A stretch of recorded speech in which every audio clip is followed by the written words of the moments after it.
Hello, this is Anna Amelia from Northeast Animal Rights. Hi. Today we have Anja and Matej from Marry for Peace. We met them in the summer at a festival, and we are absolutely delighted to have them on here to do one of our Saturday Spotlight interviews. So welcome and thank you very much for agreeing to do this for us. Hi, Anna. Thank you so much for having us. Thank you. Thank you. You are probably our most glamorous people we've had on this interview session, on this interview series. So we're going to go straight to the questions now. So first of all, the question which I ask everyone, can you tell us about your vegan journey, please? You want to go first? Anja, you are the one. I can go first. Start. Well, okay, I'm vegan now, I think, for 4.5 years. And actually, my story is very quickly introduced. I was in a relationship with a dairy farmer back in the time. And then I saw the practices going on. So it was like a small farm with like 20 animals in the Swiss Alps. And I could just see all the terrors from the dairy industry happening there. And I knew that this is not something I want to support. And then one day I just went home and researched, and then I found all the other things happening to the animals for animal products. And then I did the switch actually quite fast. At the beginning, I had some problems with social pressure and did some exceptions that I wouldn't have wanted to do. But then later on, I did it fully, and I'm so happy. And yeah, I just regret not having it done sooner. Yeah, I think we all are actually. Yeah. Thank you too. Yeah. And you finished, right? Yeah. So the thing for me is I became vegan overnight, but not really. The thing is that I didn't even think about veganism one day before I went vegan. But what happened is that I came home after some climbing day because I was a climber, and randomly I get to YouTube when I watched interview with a scientist who was talking about all the diseases we have as a humanity today, and he was talking about like heart diseases, diabetes, high blood pressure, cancer, and stuff like that. And he said that everything's connected to our health. So this was my first somehow introduction to veganism because I didn't know anything about it before. And then I started thinking, I was like, you know what, I'm going to try this for a few days. And after 2 or 3 days, I was really into the vegan movement, activism. I was really into animals. And then I really figured out, you know what, first of all, this is not healthy for me. Second of all, this is not cool for the environment. But mostly, I would never support what I'm actually supporting, you know, killing, torturing of animals. And then, of course, I just said, you know, this is it. I'm vegan. And I never looked back. Yeah. And I met one of my dreams, so I'm happy. I mean, there are a couple of things I've picked up on there. I mean, you said obviously you're based in Switzerland, but you're Slovenian, is that correct? I'm Slovenian, yes, but I moved for the love, yes, right, because we got married a few months ago. Yeah. No. So Switzerland, we know from in the UK, we kind of think it was a very heavily dairy kind of invested country because obviously there's a lot of chocolate. We talk about Swiss chocolate and you know, so it must be quite difficult living in Switzerland when you're surrounded by a lot of the dairy industry. So now going on to your wedding, I mean, we saw you, myself and Leanne saw you doing a talk. You were dressed in a wedding dress and your wedding suit, and you were talking about what you did for your wedding day.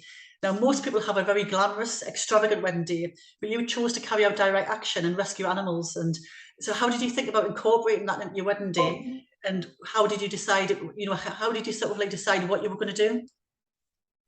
Go on. Well, I mean, the thing is that we both never wanted to get married. Like before, we didn't really believe in the concept so much. And we felt we can love each other without having a wedding. And then we were in the vacation in Greece.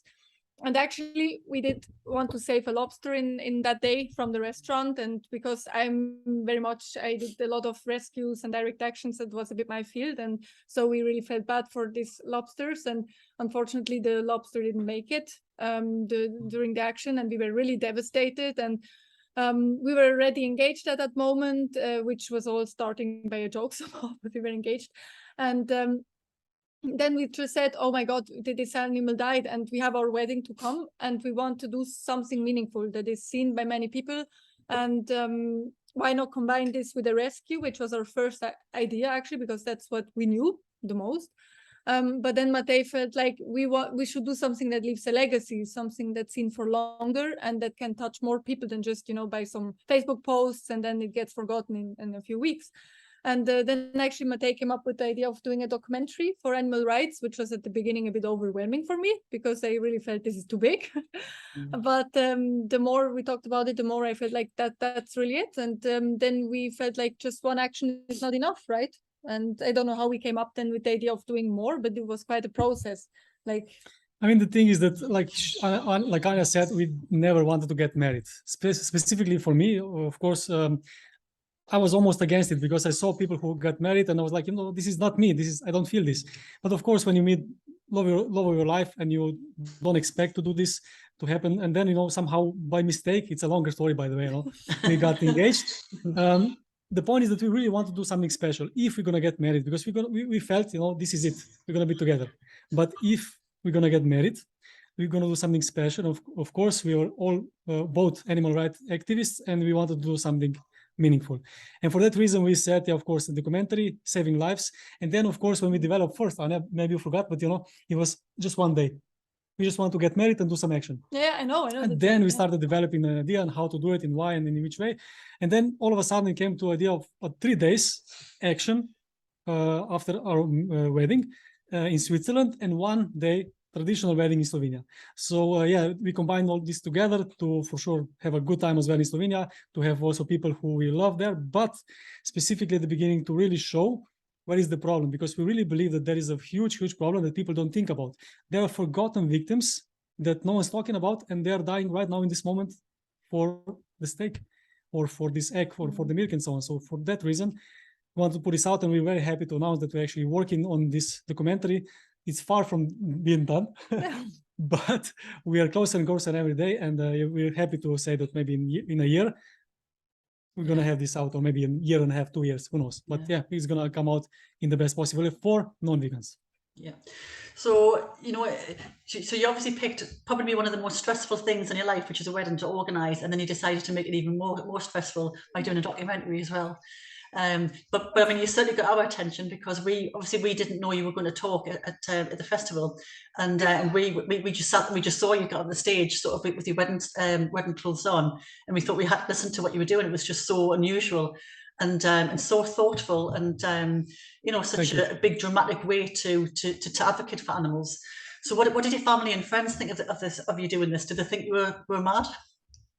I mean, it depends a bit who. I mean, some people were supportive, but I remember mainly my grandma and father, they were very upset because, when we got married here in the registry office, straight afterwards we went to rescue the animals, so we didn't have time to sit with them and have some drinks or what's usual, and so we didn't invite any of those people because we knew it will be weird. So we were just saving for the official wedding. So we were rather saving the thing in Slovenia, like the traditional party for them. And they were quite upset because they felt this is not normal, and that the farms and the animals are more important than the family. But I mean, the rest of the family, they know me. And they know that, whatever I do it for the animals and to help them and to make their suffering seen. So I feel like this was just like, again, one of those things. And I heard, which was a bit hurtful, that my sister just before the wedding was like asking my best friend that she really hopes we don't do any weird activism speeches or things, or that we can just leave this out for once, which we couldn't. So for sure, we talked a lot also about activism during the traditional wedding. But also we had quite some support. Yeah. I mean, I'm also very similar to Anja, by the way, so I really don't care what people think, especially family. But the thing is not in a bad way. But the thing is, they know that if I decide to do something, I'm going to do it. And what's even more important, who cares? It's our wedding. I mean, I really don't get what people are so afraid of what my parents going to say, what my friends going to say, and so on. It's your wedding. You can do whatever you want. And especially if you're vegan, I think the best thing you can do is to really, marry for peace. This is our slogan, to marry for peace, which means that we don't somehow promise just to each other to be like really good, and to in good and in bad, but also to animals. And I think it's proper, if you want a proper wedding as vegan, to have everything vegan, which it was on our wedding, by the way, all the food, all the people who were there, for the wedding, from the photographer, catering, who else was vegan? Musician was vegan. Who else did we have? Anyway, just like everyone we paid, it was vegan because we didn't want to spend like that big amount of money what the wedding costs on catering that is serving steaks after our wedding, right? So also we wanted to make a message that it's possible even for a wedding day, to eat everything vegan. And if it's possible, if it's possible for a wedding day, then for sure it's possible today, every day, when you live day by day. And mainly the family loved the food. They by the way, this steak because we had the world's first vegan filet mignon, and they said really this was like one of the best foods they juicy had. marbles. Yeah, for sure. Yeah, This is the company name, Juicy Marbles. Just check it out. They're from Really Slovenia. I have to yeah. go to them, but it's amazing. Yeah. It's interesting what you said there, because a couple of things I picked up on. You said about people wanting to have a normal wedding, a traditional wedding, but actually there's nothing normal about kind of what we know goes on in the animal agriculture industry. You know, we keep on telling people that there's nothing normal about cow's milk, about goat's milk, about the dairy industry. And if people actually were confronted with this, they would change their opinion of what is normal and what is right, you know, what is extreme and what is not extreme very, very quickly. We have a couple of people in our group, Kieran and Bevan, and they're getting married next summer. And they are having a completely vegan wedding, exactly as you say. Everything is vegan, and I mean they're another beautiful couple, and they're just amazing. And again, obviously they were saying that they're having problems initially with people saying that you know, that they don't want to have the vegan food, they don't have the vegan food often, but it's their wedding, so they've said it's their wedding, it's their day. That's what they want to do. Everybody who knows them knows what they do. So why shouldn't they do that? And actually, it's so much easier organising a vegan wedding in terms of food, because everybody can eat the food. Whereas if you have what people think of as a traditional wedding, you've got to organise different types of food. So yeah, no, I mean, good for you. I mean, it's you know, it's good for you for standing up and saying that this is, you know, kind of, I suppose you're both kind of like pretty laid back, and you know, you're passionate about what you do, and everybody knows you. So can you tell us a bit about the Marry for Peace documentary and your website and your work, and how that's coming along now? Of course, you can go. Okay, so Marry for Peace is one of the projects that we're working on, and it's the biggest one yet, for sure, because we are together for, let's say, 1.5 years. But we are working on this documentary because we really want to reach non-vegans. We want to reach people who are not vegan yet, who does not understand why we save animals, they say steal animals, who does not understand why we go in the nights in the farms, who do not understand why we eat vegan and why we complicate sometimes. So because I think it's very important that we communicate, because people, you know, if you ask people if they support torturing of animals, if you ask 100 people, they will all say no, no one supports this. And it's very funny because, I mean, it's not funny, but it's ironic, because all of those people who says no, if they're not vegan, of course, they pay to someone else to kill, slaughter an animal and to raise it, rape it, and so on. So I think it's pretty funny argument that we're dealing with. And that's why we need to somehow put into perspective what we did, you know, which is common thing, getting married. We love each other, which is also a common thing, or at least it should be. And for that reason, you know, to go from this perspective to people to see, look, we live vegan. This means that we don't harm other animals unnecessarily. And we do this in this way. So we want to show the solution as well. Not just like, this is bad what you're doing, you know, and the industry is bad and you're a bad person and so on, but also like, look, this is the solution for you, for personally, this is the solution for humanity. And this is the solution for all of us, because no one wants to harm others, but we do it every day if you don't really think about it twice. And people don't think. And that's why I want to do documentary, to go to non-vegan people, to present this in a very much different way than it was presented before, but still very direct and open, because I think it's fair for people to see what's happening behind the closed doors. Yeah. So are you, this is something which you're funding yourself, or have you had financial support for it, or you just kind of? I mean, now we did like one short donation ask online with this trailer that we did upfront to have the funds to start professionally, like to have the start. And now that we looks like we will have some cool team helping us, we will for sure ask more around to gather more funds, and then we will do a proper campaign online, Kickstarters, Indiegogo, or this kind of campaigns to really get then the money, because we want to do this as professional as possible, because we're very often judged as from non-vegans, right, as a vegan community, and so we want this to be really professional, and so we need more funds than we could have. I'm a student, Matej is quite new also in Switzerland, and for sure we need help, but we're really committed to make the most out of it and to reach many people with that project. Yeah, with these kind of projects, you know, if you really want big things and to get to the masses, you really need to do this perfectly. And since we are new, we are now like for 4 months, really learning all the time, talking to people, educating ourselves how to do documentary that actually affects people, that can get to people, that can actually be viral as well, and so on.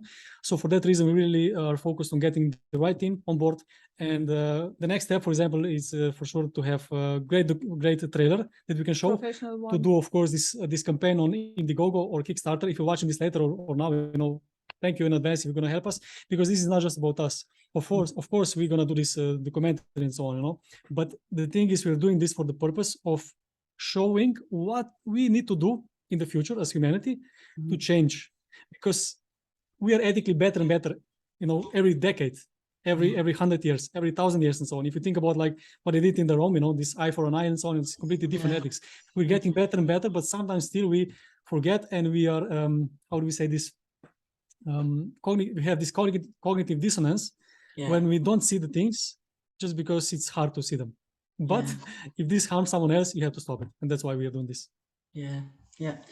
So what does animal rights look like in Slovenia then, and how does it differ to where you are obviously currently in Switzerland? Well, just shortly, maybe from my side, in Slovenia, for example, we have 2 million people altogether, so it's a pretty small country, and to be honest, it's pretty easy to get the attention for the animals, because there's also a lot of farmers. There's also a lot of people who are actually benefiting from exploiting animals. And also my father, for example, he had a fish store for 30 years plus, and I was part of it. And I was also born in a farm, so I really know the topic and really know the people, how they think. So it's still a quite hard topic, because whatever you say, even if you say very nicely, and if you say like, you know, this is the future, whatever, this is like accepted not so well, which means that we have a long way to go. But things are changing. Just for example, we have a lot of vegan food, a lot of vegan restaurants. Everyone knows what is vegan and so on. It's crazy. So if you go to Slovenia, don't hesitate, go for it. It's vegan friendly. You can get whatever you want. But in comparison with Switzerland, we are not so active. And here we learned a lot. Yeah, I mean, I feel that Slovenia somehow has sometimes more vegan options, vegan food than here. However, like how the people react to similar actions, or also how the community of activists react, is really different. I mean, I feel like Matej did less extreme actions, if I want to use the word extreme, or uncommon actions than I did, but he gets so much hate comments and so many levels of backlash sometimes from the community, vegan community, that I think it's crazy. Of course, I have all of that also in Switzerland, but I have way much support from vegans and also non-vegans who are like, okay, I find it a bit crazy, but I understand what's your point. And so I think that the mindset is still completely different in Slovenia than in Switzerland, even though somehow they have more vegan food. I don't know why. But let me just add one specific thing that's very important. If you're a vegan and watching this, because, you know, we have already a lot of backlash from non-vegans. But if you're a vegan, really, we should unite, we should stand together. If you want to reach some goal in the future, we need to stand together. And we shouldn't, at least online, this is each other. It's very important to, if you feel that something is not okay, write it personally. Maybe think about it first, twice, and so on, because maybe there is some agenda behind it. You know what you're doing these things. And really, I think we're not so far as a movement, because we constantly throw the things in front of your, I don't know, we say this differently in Slovenia, because we constantly try to attack each other, yes. And we, of course, don't do that. We are highly promoting not to do these kind of things, because this is number one why we're not further. So this is just one thing that I really want to share. If you're vegan, don't do this intentionally, but try to do as good as possible yourself and learn from other people and do whatever you feel is better. Yeah, I think that's a very good point, actually, because there is a lot of infighting with the vegan community, with the animal rights community, and you know, we all have the same aim, which is to fight for the animals, and we all have different ways of doing it. It doesn't mean that one way is right and the other way is wrong, but we're not, once, you know, if we're fighting, we're not helping each other, we're not helping the animals. So it's very, very true what you've just said there, that we do need to just stand together. What about other issues though in Slovenia and Switzerland? And so we've talked obviously a lot about the food. What about things like vivisection or zoos and circuses and things like that? How do they compare? In Slovenia, we don't talk about this much, to be honest. We have few online things to sign that you can do this, but not in Slovenia. So Slovenia is not yet so developed in this area, to be honest. I mean, in Switzerland, we have we even had a petition about stopping the testing on the primates, on the monkeys. It was not accepted, but somehow it's at least talked about it, if this is ethical or not.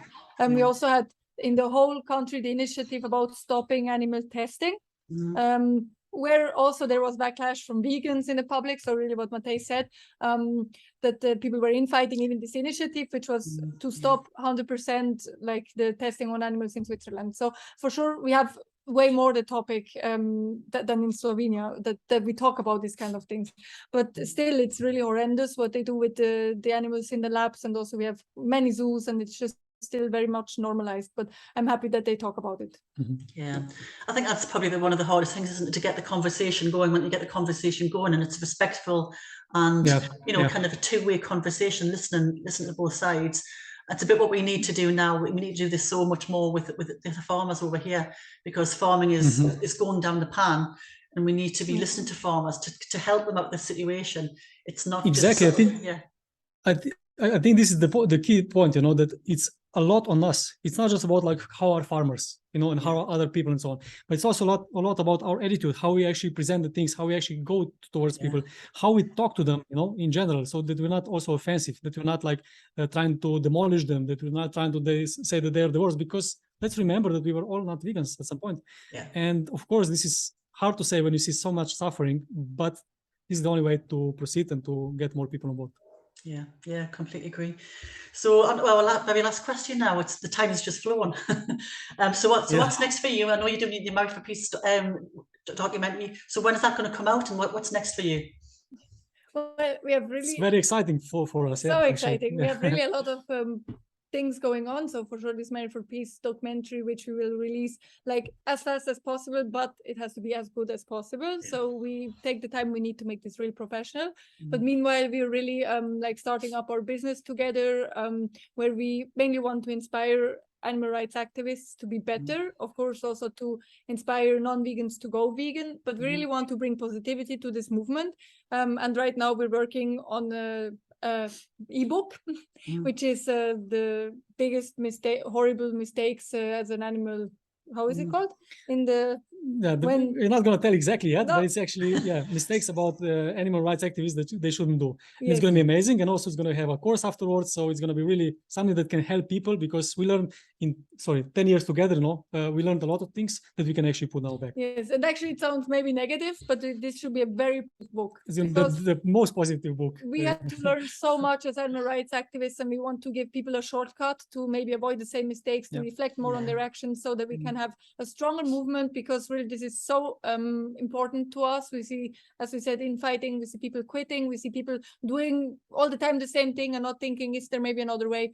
So for sure, that's what we're working on. We will also put our homepage online, where you will have also different blogs. We will have interviews with different scientists. So we really want to change the movement from within and make it stronger.